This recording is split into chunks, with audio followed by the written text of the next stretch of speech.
Welcome to Day 1 of the Canon Law in a Year podcast. I am your host, John, and today we begin our journey with Canons 1 through 6. If you want to follow along, we are using the translation from the Canon Law Society of Great Britain and Ireland, which you can see on the website www.canonlaw.ninja. And now, we begin. The Code of Canon Law, Book 1, General Norms. Canon 1. The canons of this code concern only the Latin Church. This does not refer to the Latin Mass as opposed to the Novus Ordo, but rather the Latin Church as opposed to the Eastern Catholic Churches, which are governed by their own code known as the Code of Canons of the Eastern Churches. Canon 2. For the most part, the code does not determine the rites to be observed in the celebration of liturgical actions.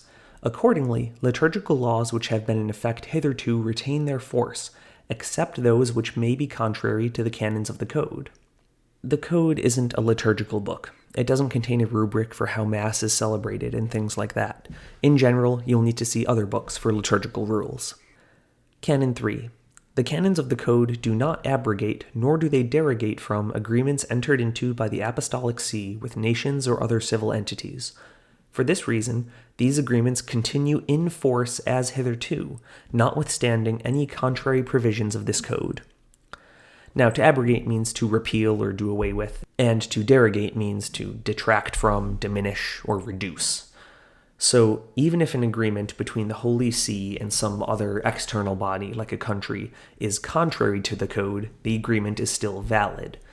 You can see here the legal principle, pacta sunt servanda, or in English, agreements are to be kept. Canon 4. Acquired rights, and likewise privileges hitherto granted by the Apostolic See to either physical or juridical persons, which are still in use and have not been revoked, remain intact, unless they are expressly revoked by the canons of this code.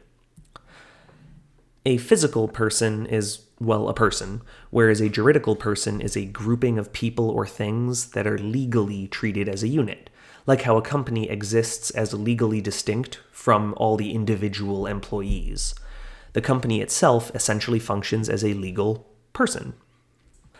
Canon 5. Universal or particular customs which have been in effect up to now, but are contrary to the provisions of these canons and are reprobated in the canons of this code, are completely suppressed, and they may not be allowed to revive in the future. Other contrary customs are also to be considered suppressed, unless the code expressly provides otherwise, or unless they are centennial or immemorial. These latter may be tolerated if the ordinary judges that, in the circumstances of place and person, they cannot be removed. Customs apart from the law, whether universal or particular, which have been in effect hitherto, are retained. To reprobate means to condemn, and an ordinary is defined fully in Canon 134, the beginning of which I will here read. Canon 134. In law, the term ordinary means, apart from the Roman pontiff, diocesan bishops, and all who, even for a time only, are set over a particular church or a community equivalent to it, in accordance with Canon 368, and those who in these have general ordinary executive power, that is, vicars general and episcopal vicars.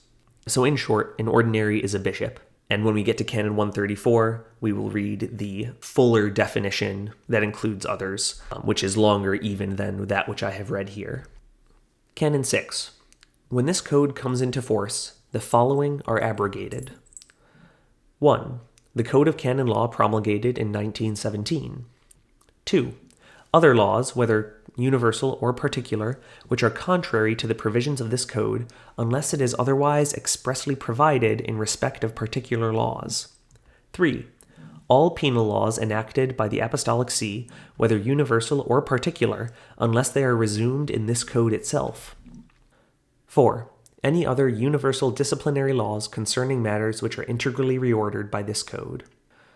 To the extent that the canons of this code reproduce the former law, they are to be assessed in the light also of canonical tradition.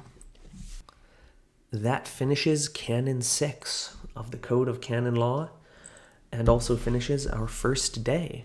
So I will see you all tomorrow for day 2, when we will begin with Canon 7. So I hope you have a great day, and God bless you.